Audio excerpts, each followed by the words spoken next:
Hello friends, നമ്മൾ ഇന്ന് discuss ചെയ്യാൻ പോകുന്നത് ഏപ്രിൽ 9 PSC നടത്തിയ LP school teacher Malayalam medium question paper final key ആണ്.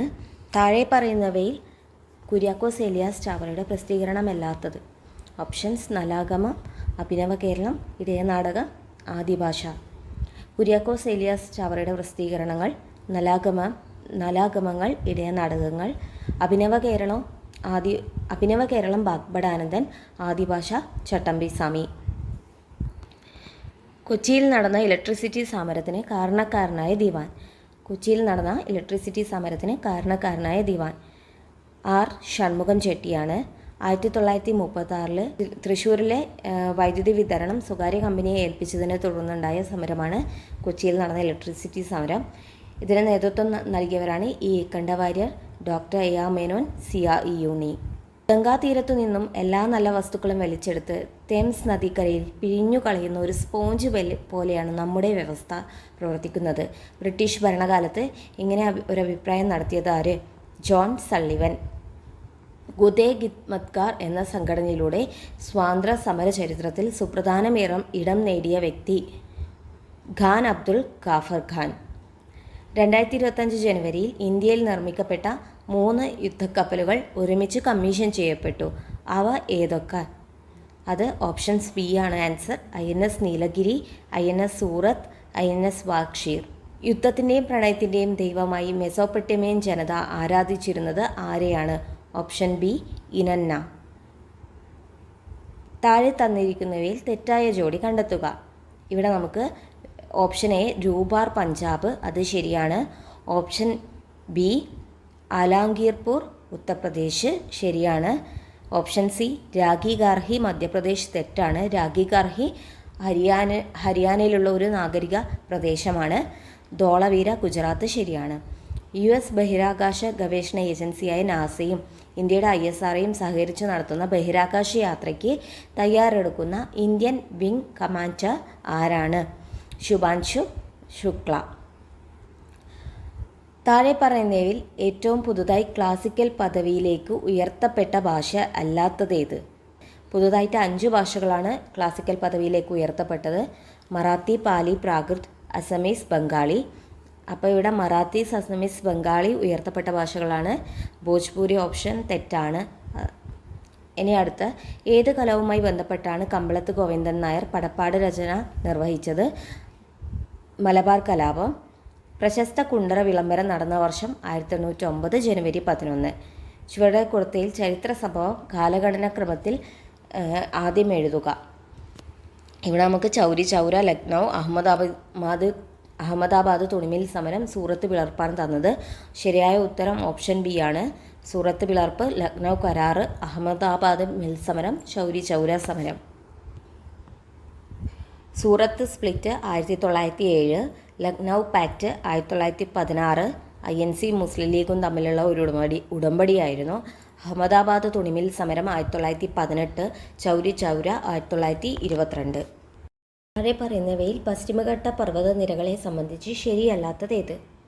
തെക്ക് കന്യാകുമാരി മുതൽ വടക്ക് ഗുജറാത്ത് വരെ 1600 കിലോമീറ്റർ നീളത്തിൽ കാണപ്പെടുന്നു. ഇത് ശരിയായ സ്റ്റേറ്റ്മെൻ്റ് ആണ്. പശ്ചിമഘട്ടം കന്യാകുമാരി ടു ഗുജറാത്ത് 1600 കിലോമീറ്റർ നീളത്തിൽ കാണപ്പെടുന്നു. വടക്കു നിന്ന് തെക്കോട്ട് എന്ന ക്രമത്തിൽ ഈ പർവ്വതനിരയുടെ ഉയരം കുറഞ്ഞു വരുന്നു. ഇത് തെറ്റായ സ്റ്റേറ്റ്മെൻ്റ് ആണ്. കാരണം കേരളത്തിലാണ് ആനമുടിയാണ് പശ്ചിമഘട്ടത്തിലെ ഏറ്റവും ഉയരം കൂടിയ കൊടുമുടി. ഇത് പശ്ചിമഘട്ടത്തിൻ്റെ തെക്ക് ഭാഗത്താണ്. അതുകൊണ്ട് തന്നെ വടക്കു നിന്ന് തെക്കോട്ട് പശ്ചിമഘട്ടത്തിൻ്റെ ഉയരം കൂടി വരുന്നു എന്നതാണ് ശരിയായ സ്റ്റേറ്റ്മെൻറ്റ്. മഹാരാഷ്ട്രയിൽ പശ്ചിമഘട്ട മലനിരകളെ സഹ്യാദ്രി എന്ന് വിളിക്കുന്നു. ഇത് ശരിയായ സ്റ്റേറ്റ്മെൻ്റ് ആണ്. പശ്ചിമഘട്ടം വടക്കു നിന്ന് തെക്കോട്ട് ഉയരം കൂടി വരുന്നു. മഹാരാഷ്ട്രയിൽ സഹ്യാദ്രി എന്നറിയപ്പെടുന്നു. കർണാടകയിലും തമിഴ്നാട്ടിലും നീലഗിരി എന്നറിയപ്പെടുന്നു. കേരളത്തിൽ ആനമല, ഏലമല എന്നൊക്കെ അറിയപ്പെടുന്നു. ദീർഘകാലമായി നടക്കുന്ന അപരദന പ്രക്രിയയിലൂടെ തേയ്മാനം സംഭവിച്ച് രൂപം കൊള്ളുന്ന അവശിഷ്ട പർവ്വതത്തിന് ഉദാഹരണമാണ് ആരവല്ലി. ആരവല്ലി എന്ന് പറയുന്നത് ദീർഘകാലമായിട്ടുണ്ടായ ഒരു പർവ്വതമാണ്. അവശിഷ്ട പർവ്വതവുമാണ്. ഹിമാലയ എന്ന് പറയുന്നത് വളരെ യങ് ആയിട്ടും സ്ട്രക്ചറലി ഫോൾഡഡ് ആയിട്ടുള്ള ഒരു പർവ്വതമാണ്. ആരവല്ലി ആണെങ്കിലോ oldest folded mountain. Western Ghat structurally block mountain. Eastern Ghat discontinuous ആയിരിക്കും. ഡിസ്കണ്ടിന്യൂസ് റേഞ്ച് ആണ് ഈസ്റ്റേൺ ഘട്ട്. താഴെ പറയുന്നവയിൽ പൂർവ്വഘട്ടത്തെ മുറിച്ചൊഴുകുന്ന ഉപദ്വീപീയ നദികൾ ഏതൊക്കെ? ഇവിടെ നമുക്ക് തന്ന ഓപ്ഷൻ നർമ്മദ, മഹാനദി, കൃഷ്ണ, താപ്തി. നമുക്കറിയാം നർമ്മദയും താപ്തിയും പടിഞ്ഞാറോട്ട് ഒഴുകുന്ന ഉപദ്വീപീയ നദികളാണ്. അതുകൊണ്ട് തന്നെ അവ ഒരിക്കലും പൂർവ്വഘട്ടത്തെ മുറിച്ചൊഴുകുന്നില്ല. പൂർവ്വഘട്ടം ഇന്ത്യയുടെ ഈസ്റ്റ് ഭാഗത്താണ്, പടിഞ്ഞാറ് ഭാഗത്ത് പശ്ചിമഘട്ടമാണുള്ളത്. നർമ്മദയും താപ്തിയും പടിഞ്ഞാറോട്ട് ഒഴുകി അറബിക്കടലിൽ പതിക്കുന്ന നദികളാണ്. അതുകൊണ്ട് തന്നെ മഹാനദിയും കൃഷ്ണയും ആയിരിക്കും പൂർവ്വഘട്ടത്തെ മുറിച്ചൊഴുകുന്ന നദികൾ. അതുകൊണ്ട് ഓപ്ഷൻ സി 2 and 3.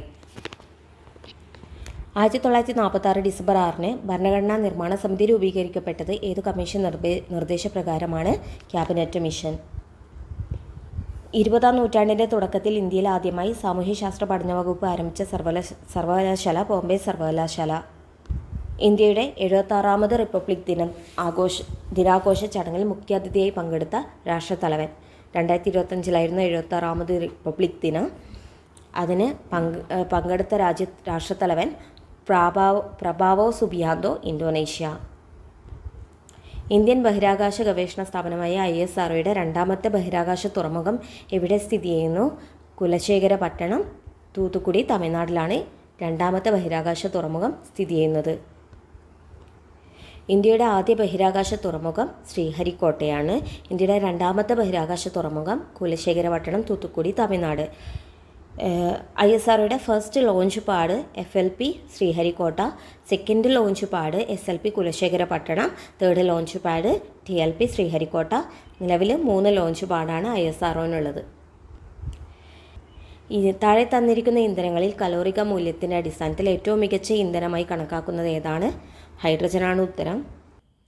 അടുത്ത ക്വസ്റ്റ്യൻ. കാഴ്ചയ്ക്ക് ബുദ്ധിമുട്ടുള്ള ഒരാൾ നേത്രവിദഗ്ധൻ കണ്ണട വാങ്ങാനായി കൊടുത്ത കുറിപ്പിൽ ഒരു ലെൻസിൻ്റെ പവർ -2D എന്ന് രേഖപ്പെടുത്തിയിരിക്കുന്നു. എങ്കിൽ താഴെ തന്നിരിക്കുന്ന പ്രസ്താവനകളിൽ ശരിയായവ ഏതൊക്കെ? പവർ കാണാനുള്ള ഇക്വേഷൻ 1/f ആണ്, അതായത് 1/, ഫോക്കൽ ലെങ്ത്ത്. അപ്പോൾ ഫോക്കൽ ലെങ്ത്ത് കാണാൻ നമുക്ക് 1/, പവർ കണ്ടാൽ മതി. ഇനി നമുക്ക് തന്നിരിക്കുന്ന പവർ -2D ആണ്, അതായത് നെഗറ്റീവ് പവറാണ്. അപ്പോൾ ഫോക്കൽ ലെങ്ത്ത് എന്തായിരിക്കും? നെഗറ്റീവ് ആവും. അപ്പോൾ F = -1/2 ആയിരിക്കും. D എന്ന് പറയുന്നത് പവറിൻ്റെ യൂണിറ്റാണ്, ഡയോപ്റ്റർ ആണ് ഡിയുടെ ഫുൾ ഫോം. അപ്പോൾ F = -1/2 ആവും. അത് -0.5 മീറ്റർ, യൂണിറ്റ് മീറ്ററിലാണ് വരിക. ഇനി അതിനെ നമുക്ക് സെൻറ്റിമീറ്ററിലാക്കുകയാണെങ്കിൽ -50 സെൻറ്റിമീറ്റർ. ഇനി ഒരു ലെൻസിൻ്റെ പവർ പോസിറ്റീവ് ആണെങ്കിൽ അത് എന്തായിരിക്കും? അതിൻ്റെ ഫോക്കൽ ലെങ്ത്തും പോസിറ്റീവ് ആയിരിക്കും. അപ്പോൾ ഫോക്കൽ ലെങ്ത്ത് പോസിറ്റീവായ ലെൻസ് കോൺവെക്സ് ലെൻസും. കോൺവെക്സ് ലെൻസ് എന്തിനാ ധരിക്കുന്നത്?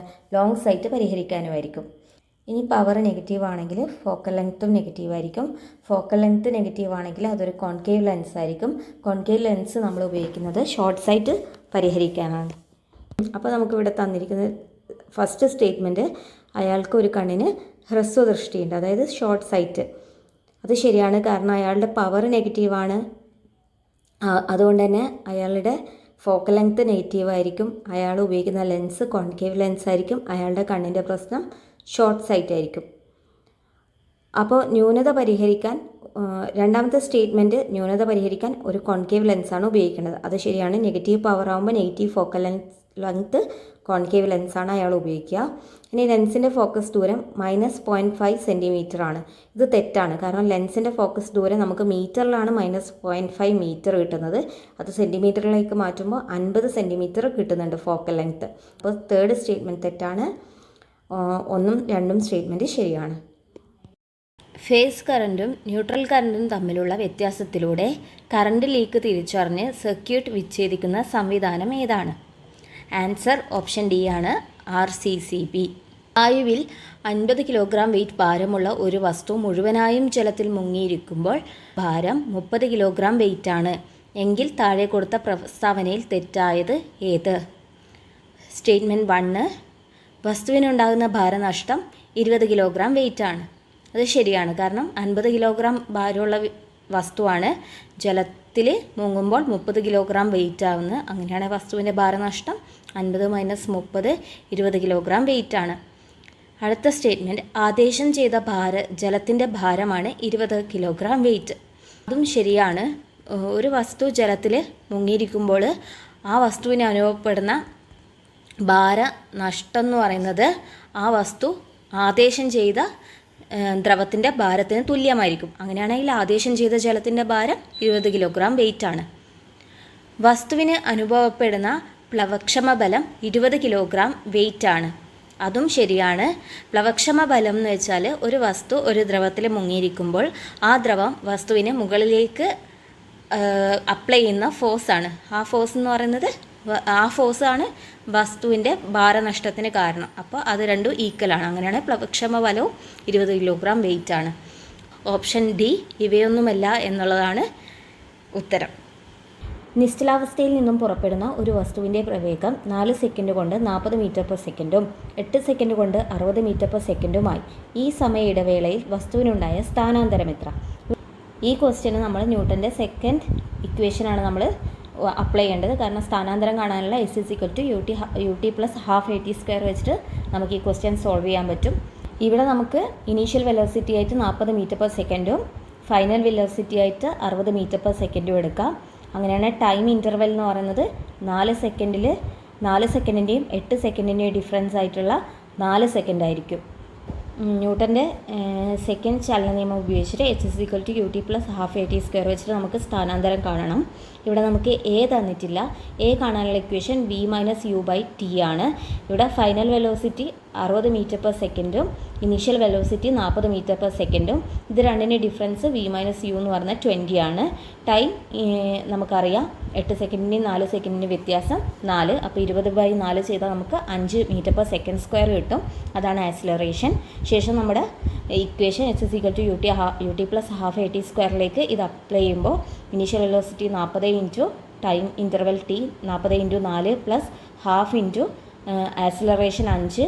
അപ്പോൾ half into 1/2 into 5 into time square 4² ചെയ്ത് കഴിഞ്ഞാൽ നമുക്ക് സ്ഥാനാന്തരം 200 മീറ്റർ കിട്ടും. ഇതാണ് നമ്മുടെ ഉത്തരം. ഒരു കാറും അതിൻ്റെ ഇരട്ടി മാസുള്ള ഒരു ലോറിയും ഒരേ ഗതികോർജ്ജത്തിൽ നേർദിശയിൽ പോകുന്നു. താഴെ തന്നിരിക്കുന്ന പ്രസ്താവനയിൽ ശരിയായത് ഏത്? നമുക്ക് തന്ന ക്വസ്റ്റ്യനിൽ കാറിൻ്റെ മാസ് എന്ന് പറയുന്നത് കാറിൻ്റെ മാസിൻ്റെ ഇരട്ടിയാണ് ലോറിയുടെ മാസ്. അപ്പോൾ നമ്മൾ എം സി എന്നുള്ളത് കാറിൻ്റെ മാസും ലോറിയുടെ മാസ് ML എന്ന് എടുത്താൽ ML=2mc ആണ്. അതുപോലെ തന്നെ കാറിൻ്റെ വേഗത നമ്മൾ VCയും ലോറിയുടെ വേഗത VL ആയിട്ട് എടുക്കുകയാണെങ്കിൽ നമുക്ക് തന്നത് കാറിൻ്റെ കൈനറ്റിക് എനർജി അല്ലെ കാറിൻ്റെ ഗതികോർജ്ജം ലോറിയുടെ ഗതികോർജ്ജത്തിന് ഈക്വൽ ആണെന്നാണ്. അപ്പോൾ ½ mc/v² = ½ ml VL². MLന് പകരം നമുക്ക് ML=2mc അല്ലേ. അപ്പോൾ ഈ ഇക്വേഷനിൽ നമുക്ക് MLനെ മാറ്റിയിട്ട് 2mc എടുക്കുകയാണെങ്കിൽ ½ mc/v² = ½ × 2 × mc/VL². അത് സോൾവ് ചെയ്ത് കഴിഞ്ഞാൽ നമുക്ക് എന്ത് കിട്ടും? ½ mc/v² = mc/VL². അപ്പോൾ mcയും ക്യാൻസലായി ½ vc² = VL². vc² = 2VL. VC = √2VL. അതായത് കാറിൻ്റെ വേഗത എന്താണ്? ലോറിയുടെ വേഗതേൻ്റെ √2 മടങ്ങ് കൂടുതലാണ്. അതായത് കാറിൻ്റെ വേഗത ലോറിയുടെ വേഗതയേക്കാൾ കൂടുതലാണ്. അടുത്ത കാണേണ്ടതെന്ന് വെച്ചാൽ മൊമെൻറ്റം ആണ്. കാറിൻ്റെ മൊമെൻറ്റം mc/vc, ലോറിയുടെ മൊമെൻറ്റം ML/VL. അപ്പോൾ ലോറിയുടെ മൊമെൻറ്റം ML/VLലേക്ക് നമ്മൾ MLനെ മാറ്റിയിട്ട് 2mcയും VLനെ മാറ്റിയിട്ട് VC/√2 അത് നമുക്ക് കിട്ടിയിട്ടുണ്ടല്ലോ. VC = √2VL ആണ്. അപ്പോൾ VL = VC/√2 ആണല്ലോ.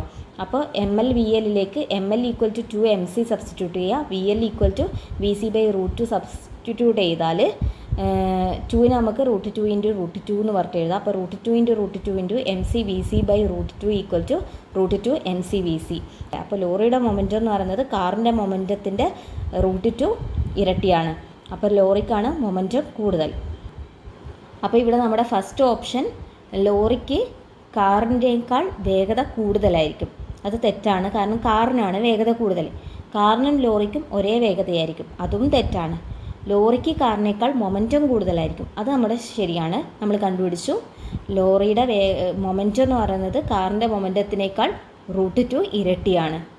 നമ്മുടെ അടുത്ത ക്വസ്റ്റ്യൻ, നീളത്തിൻ്റെ യൂണിറ്റുകളെ വലുതിൽ നിന്നും ചെറുത് വരുന്ന രീതിയിൽ ശരിയായി ക്രമീകരിച്ചിരിക്കുന്ന ഏത്? ഓപ്ഷൻ സി ആണ് ഉത്തരം. പാർസെക്ക്, പ്രകാശവർഷം ആസ്ട്രോണമിക്കൽ യൂണിറ്റ് കിലോമീറ്റർ എന്നതാണ് വലുതിൽ നിന്നും ചെറുതിലേക്കുള്ള order. Parsec equal to 3.1 × 10⁻16 metre ആണ്. അതുപോലെ parsec equal to 3.26 light year ആണ്. ലൈറ്റ് ഇയർ എന്ന് പറഞ്ഞാൽ 9.46 × 10⁻15 മീറ്റർ ആണ്. ആസ്ട്രോണമിക്കൽ യൂണിറ്റ് എന്ന് പറയുന്നത് 1.496 × 10⁻11 മീറ്റർ ആണ്. അപ്പോൾ ഇവിടെ പാർസെക്ക് എന്ന് പറയുന്നത് 10⁻16 മീറ്റർ വരുന്നുണ്ട്. ലൈറ്റ് ഇയർ 10⁻15 വരുന്നുള്ളൂ. ആസ്ട്രോണമിക്കൽ യൂണിറ്റ് 10⁻11 ആണ്. അടുത്ത ക്വസ്റ്റ്യൻ, 2025 ജനുവരി 29 ISRO NVS-02 എന്ന ഉപഗ്രഹം ശ്രീഹരിക്കോട്ടയിൽ നിന്നും വിക്ഷേപിച്ചു. ഈ ഉപഗ്രഹത്തെക്കുറിച്ച് താഴെ പറയുന്ന പ്രസ്താവനകളിൽ തെറ്റായതേത്? ഇത് ആദ്യത്തെ സ്റ്റേറ്റ്മെൻറ്റ്, ഇത് ISROയുടെ ശ്രീഹരിക്കോട്ടയിൽ നിന്നുള്ള 100ാമത്തെ ദൗത്യമാണ്. ഇത് ശരിയാണ് സ്റ്റേറ്റ്മെൻറ്റ്. അടുത്ത സ്റ്റേറ്റ്മെൻറ്റ്, GSLV F-12 എന്ന റോക്കറ്റാണ് NVS-02 ഉപഗ്രഹത്തെ വഹിച്ചു കൊണ്ടുപോയത്. ഇത് തെറ്റാണ്. GSLV F-15 എന്ന റോക്കറ്റാണ് NVS-02 ഉപഗ്രഹത്തെ വഹിച്ചു കൊണ്ടുപോയത്. അതുപോലെ തേർഡ് ഓപ്ഷൻ, ഭൗമ, വ്യോമ, സമുദ്ര നാവിഗേഷൻ, മൊബൈൽ ഉപകരണങ്ങളിലെ ലൊക്കേഷൻ അധിഷ്ഠിത സേവനം എന്നിവ ഉപഗ്രഹത്തിൻ്റെ പ്രധാന ആപ്ലിക്കേഷനുകളാണ്. ഇത് ശരിയാണ്. അപ്പോൾ ഓപ്ഷൻ ബി 2 മാത്രമാണ് തെറ്റായത്. അതുപോലെ NVS-02 എന്ന് പറയുന്നത് second satellite in NVS series ആണ്. അടുത്ത നമ്മുടെ ക്വസ്റ്റ്യൻ, 2024 ഭൗതികശാസ്ത്രത്തിനുള്ള Nobel John Hopfield, Geoffrey Hinton എന്നിവർക്ക് ലഭിച്ചത് എന്തിൻ്റെ കണ്ടുപിടുത്തത്തിനാണ്? ഉത്തരം നിർമ്മിത ന്യൂറൽ ശൃംഖല അടിസ്ഥാനമാക്കിയുള്ള മെഷീൻ ലേണിംഗ്. അടുത്ത ക്വസ്റ്റ്യൻ, ഒരു ആറ്റത്തിൻ്റെ ന്യൂക്ലിയോണുകളുടെ ആകെ എണ്ണമാണ് മാസ് സംഖ്യ. ന്യൂക്ലിയോൺ എന്ന് വെച്ചാൽ പ്രോട്ടോണും ന്യൂട്രോണും ചേർന്നതാണ് ന്യൂക്ലിയോണുകൾ. അപ്പോൾ പ്രോട്ടോണിൻ്റെയും ന്യൂട്രോണിൻ്റെയും നമ്പേഴ്സിൻ്റെ സമ്മാണ് ഒരു ആറ്റത്തിൻ്റെ മാസ് സംഖ്യ. അടുത്ത ക്വസ്റ്റ്യൻ, C614 പ്രോട്ടോണുകൾ, ന്യൂട്രോണുകൾ, ഇലക്ട്രോണുകൾ എന്നിവയുടെ എണ്ണം യഥാക്രമം എന്താണെന്ന്? ഇവിടെ ആൻസർ ഓപ്ഷൻ എ ആണ്, 686 ആണ്. ഇവിടെ നമുക്ക് തന്ന C614 ആണ്. അവിടെ താഴെയുള്ള C6 എന്ന് പറയുന്നത് അതിൻ്റെ അറ്റോമിക് നമ്പറും മേലെയുള്ള 14 എന്ന് പറയുന്നത് മാസ് നമ്പറുമാണ്. അപ്പോൾ പ്രോട്ടോൺസിൻ്റെ എണ്ണം എന്ന് പറയുന്നത് ഈക്വൽ ടു അറ്റോമിക് നമ്പറാണ്, 6 ആണ്. ഇലക്ട്രോൺസിൻ്റെ നമ്പർ എന്ന് പറയുന്നത് അറ്റോമിക് നമ്പർ അല്ലെ പ്രോട്ടോണിൻ്റെ നമ്പർ തന്നെയാണ് ഇലക്ട്രോൺസിൻ്റെ നമ്പർ, അപ്പോൾ അതും 6 തന്നെയാണ്. ഇനി ന്യൂട്രോൺസിൻ്റെ നമ്പർ എന്ന് പറയുന്നത് ഈ മാസ് നമ്പറിൻ്റെയും അറ്റോമിക് നമ്പറിൻ്റെയും ഡിഫറൻസ് ആയിരിക്കും. അല്ലെ മാസ് നമ്പറിൻ്റെയും പ്രോട്ടോൺസിൻ്റെ നമ്പറിൻ്റെയും ഡിഫറൻസ് ആയിരിക്കും. അപ്പോൾ 14 - 6 എടുത്താൽ നമുക്ക് 8 കിട്ടും. അപ്പോൾ നമ്മുടെ ആൻസർ എന്ന് പറയുന്നത് പ്രോട്ടോൺസിൻ്റെ എണ്ണം 6, ന്യൂട്രോൺസിൻ്റെ എണ്ണം 8, ഇലക്ട്രോൺസിൻ്റെ എണ്ണം 6. ഇതിന് മുഖ്യ അയിര് ഏത്? ബോക്സൈറ്റ് ആണ് ഉത്തരം. താഴെ തന്നിരിക്കുന്നതിൽ ഏതിലാണ് എഥനോയിക് ആസിഡ് അടങ്ങിയിട്ടുള്ളത്? ഓപ്ഷൻസിൽ വിനാഗിരിയാണ്. കാരണം വിനാഗിരിയാണ് അസറ്റിക് ആസിഡ് അല്ലെ എഥനോയിക് ആസിഡ് എന്നൊക്കെ അറിയപ്പെടുന്നത്. അപ്പോൾ എഥനോയിക് ആസിഡ് അടങ്ങിയത് വിനാഗിരിയിലാണ്. ആരാണ് ഓക്സിജൻ ഗ്യാസ് കണ്ടുപിടിച്ചത്? ജോസഫ് പ്രീസ്റ്റിയാണ് ഓക്സിജൻ ഗ്യാസ് കണ്ടുപിടിച്ചത്. ഒരു ഇലക്ട്രോണിൻ്റെ അർദ്ധസെല്ലിൻ്റെ പൊട്ടൻഷ്യൽ മൂല്യം കണ്ടുപിടിക്കാൻ ഉപയോഗിക്കുന്ന പ്രമാണ ഹൈഡ്രജൻ ഇലക്ട്രോഡിൻ്റെ പൊട്ടൻഷ്യൽ ഏതൊരു താപനിലയിലും ഡാഷ് ആയി നിശ്ചയിച്ചിരിക്കുന്നു? Answer 0 volt. ഇതിൽ ദ്വിബന്ധനമുള്ള കാർബണിക സംയുക്തത്തിന് ഒരു ഉദാഹരണം. കാർബൺ ബോണ്ടിലെ ഏകബന്ധനമാണെങ്കിൽ അതിനെ ആൽക്കൈൻ എന്ന് പറയും. ഇവിടെ n number of carbon atom ഉണ്ടെങ്കിൽ ഹൈഡ്രജൻ ആറ്റങ്ങളുടെ എണ്ണം 2n+2 ആയിരിക്കും. ഇനി അടുത്ത കാർബൺ ബന്ധം ദ്വിബന്ധനമാണെങ്കിൽ അതിനെ ആൽക്കീൻ എന്ന് പറയും. ഇവിടെ n നമ്പർ ഓഫ് കാർബൺ ഉണ്ടെങ്കിൽ ഹൈഡ്രജൻ്റെ നമ്പർ 2n ആയിരിക്കും. ഇനി അടുത്ത കാർബൺ ബന്ധനം ഒരു ത്രിബന്ധനമാണെങ്കിൽ അതിനെ ആൽക്കൈൻ എന്ന് പറയും. ഇവിടെ n നമ്പർ ഓഫ് കാർബൺ ഉണ്ടെങ്കിൽ ഹൈഡ്രജൻ്റെ എണ്ണം 2n-2 ആയിരിക്കും. ഇനി നമ്മുടെ ഓപ്ഷനിൽ നമുക്ക് നിബന്ധനം കാണാനുള്ളത്, അതായത് CnH2n എന്നുള്ള ഫോർമാറ്റിൽ വേണം നമ്മുടെ ഓപ്ഷൻ. അപ്പോൾ ആദ്യത്തെ ഓപ്ഷൻ C2H6 എന്നുള്ളത് നമ്മൾ സീൻ്റെ 2 എന്നുള്ളത് എന്നാക്കി എടുക്കുകയാണെങ്കിൽ H3n ആവും. അപ്പോൾ അത് വരുന്നില്ല. C2H2 ആണെങ്കിൽ അത് CnHn എന്നുള്ള ഫോർമാറ്റിലാണ്, അതും വരില്ല. C2H4 എന്ന് പറയുമ്പോൾ CnH2n എന്നുള്ള ഫോർമാറ്റിലാണ്, അതാണ് ദ്വിബന്ധനത്തിൻ്റെ ഫോർമാറ്റ്. അപ്പോൾ ആൻസർ ഓപ്ഷൻ സി, C2H4.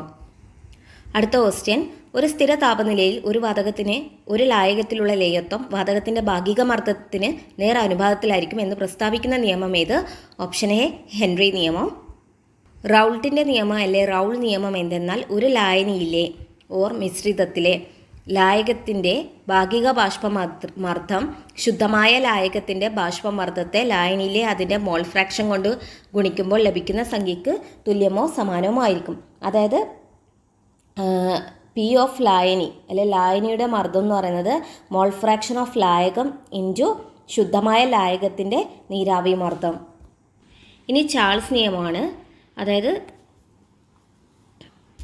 സ്ഥിരമായ മർദ്ദത്തിൽ ഒരു വാതകത്തിൻ്റെ വ്യാപ്തം അതിൻ്റെ താപനിലയ്ക്ക് നേർ അനുപാതത്തിലായിരിക്കും എന്നതാണ് ചാൾസ് നിയമം. ബോയിൽ നിയമം സ്ഥിരമായ താപനിലയിൽ ഒരു വാതകത്തിൻ്റെ മർദ്ദവും വ്യാപ്തവും വിപരീത അനുപാതത്തിലായിരിക്കും. ഇനി അടുത്ത ക്വസ്റ്റ്യൻ, താഴെ തന്നിരിക്കുന്ന ഘടകങ്ങളിൽ ഏതാണ് ഒരു രാസപ്രവർത്തനത്തിൻ്റെ നിരക്കിനെ സ്വാധീനിക്കാത്തത്? അഭികാരങ്ങളുടെ ഗാഢത സ്വാധീനിക്കും, താപനില സ്വാധീനിക്കും, ഉൽപ്രേരകം സ്വാധീനിക്കും, നിറം സ്വാധീനിക്കുന്നില്ല. മനുഷ്യൻ്റെ കർണത്തിലെ കോർട്ടിയുടെ അവയവത്തിൽ കാണപ്പെടുന്ന രോമകോശങ്ങളുടെ മുകളിലെ സ്തരത്തിൻ്റെ പേരെന്ത്? ഓപ്ഷൻ സി ടെക്ടോറിയൽ സ്തരം. ഹ്യൂമൻ ബാസ്റ്റോസിസ്റ്റിലെ പുറംപാളിയുടെ പേരെന്ത്? പോഷകാരകം എന്ന വ്യവസ്ഥ കാണപ്പെടുന്ന ജീവികൾ ഏതൊക്കെ? ഓപ്ഷൻ ഡി ചെമ്മീൻ, തേനീച്ച. കവിൾഭാഗത്ത് കാണപ്പെടുന്ന ഉമിനീർ ഗ്രന്ഥിയുടെ ഭാഗത്തിൻ്റെ പേര്? Option A കർണപാർശ്വഗ്രന്ഥികൾ. ജീനിൻ്റെ ബഹുമുഖത്വം എന്ന സ്വഭാവത്തിന് ഉദാഹരണം ഫീനൈൽ കീറ്റോൺ യൂറിയ. ചില ലൈംഗിക പകർച്ചവ്യാധികളുടെ പ്രത്യേകത. ജെനിറ്റൽ ഹെർപ്പിസ് പൂർണ്ണമായും ഭേദമാക്കാൻ കഴിയും. തെറ്റാണ്. ജെനിറ്റൽ ഹെർപ്പീസ് നമുക്ക് പൂർണ്ണമായും ഭേദമാക്കാൻ കഴിയില്ല. പറങ്കിപ്പുണ്ണ് പൂർണ്ണമായും ഭേദമാക്കാൻ കഴിയും. ഹെപ്പറ്റൈറ്റിസ് ബി പൂർണ്ണമായും ഭേദമാക്കാൻ കഴിയില്ല. ഗൊണേറിയ പൂർണ്ണമായും ഭേദമാക്കാൻ കഴിയും. അപ്പോൾ ഇവിടെ 2ഉം 3ഉമാണ് ശരി. WWFൻ്റെ ലിവിംഗ് പ്ലാനറ്റ് റിപ്പോർട്ട് അനുസരിച്ച് കഴിഞ്ഞ 9 വർഷത്തിനിടെ ലോകവ്യാപകമായി വന്യജീവികളുടെ ജനസംഖ്യ എത്ര ശതമാനം വരെ കുറഞ്ഞിട്ടുണ്ട്? Option B 73%. ആസ്പ്രോസിൻ എന്ന പ്രോട്ടീൻ ഹോർമോണിന് മനുഷ്യ ശരീരത്തിലുള്ള ധർമ്മം എന്ത്? ഓപ്ഷൻ ബി കരളിൽ നിന്നും ഗ്ലൂക്കോസ് റിലീസ് പ്രോത്സാഹിപ്പിക്കുക. ഇനി മാത്സ് ക്വസ്റ്റ്യൻസ് ആണ്. അത് നമുക്ക് പിന്നൊരു വീഡിയോയിൽ എക്സ്പ്ലെയിൻ ചെയ്യാം.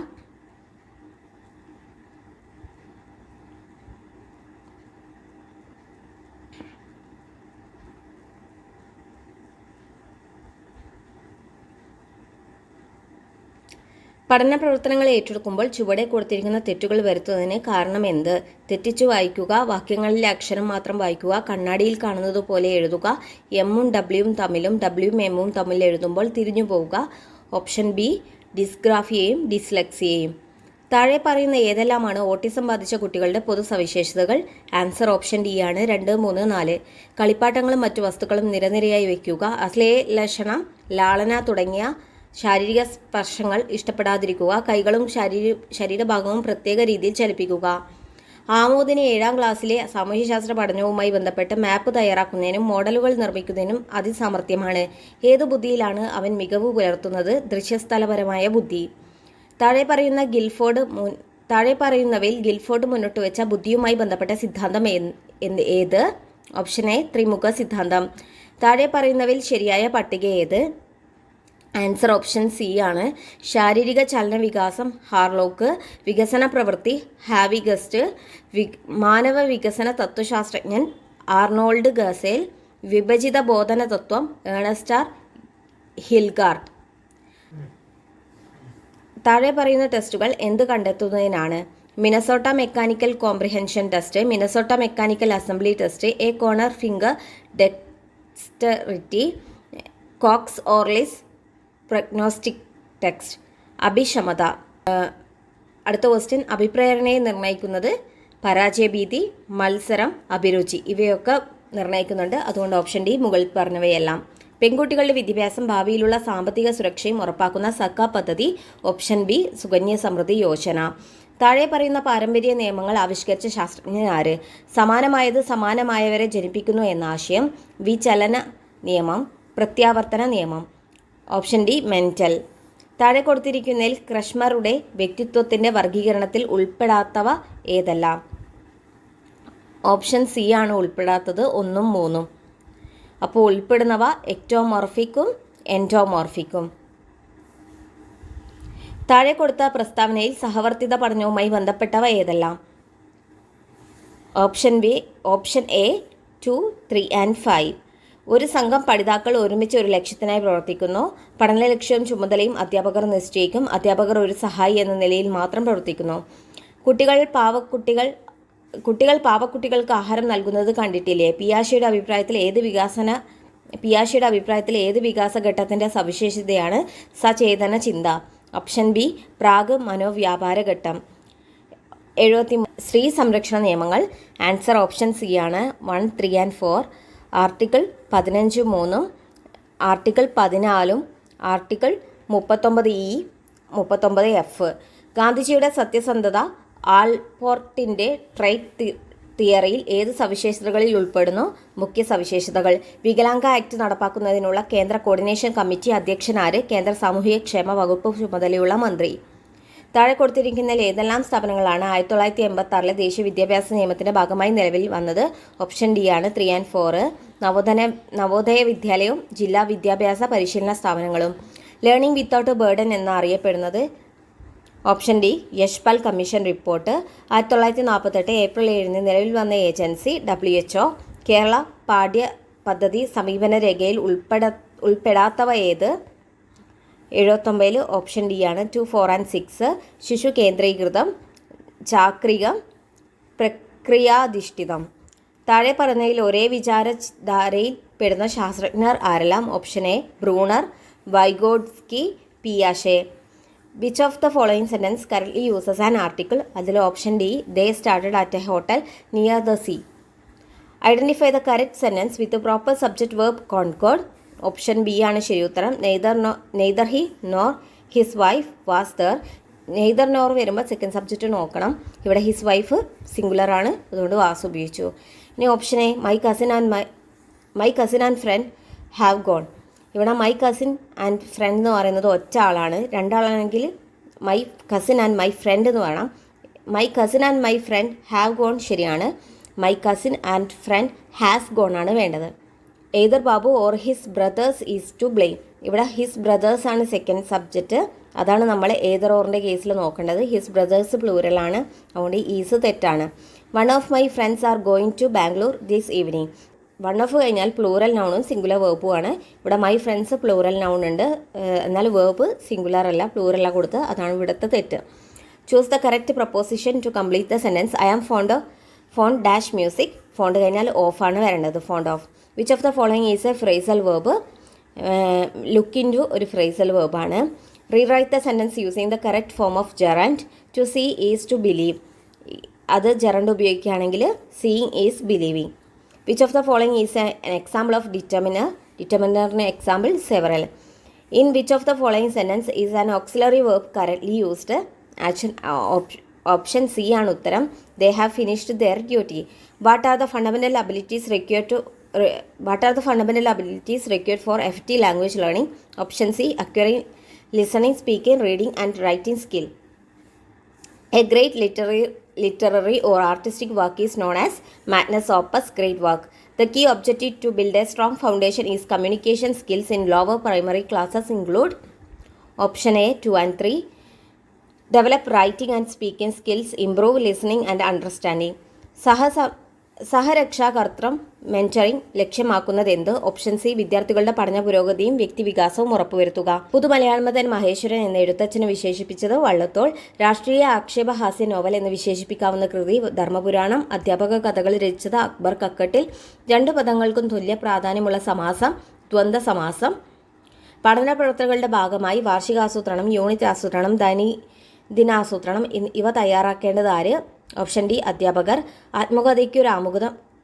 ആത്മകഥയ്ക്കൊരാമുഖം എഴുതിയത് ലളിതാംബിക അന്തർജനം. നിന്നുപോയി എന്ന പ്രയോഗത്തിലെ പോയി എന്ന പദം ഏത് വിഭാഗത്തിൽപ്പെടുന്നു? അനുപ്രയോഗം.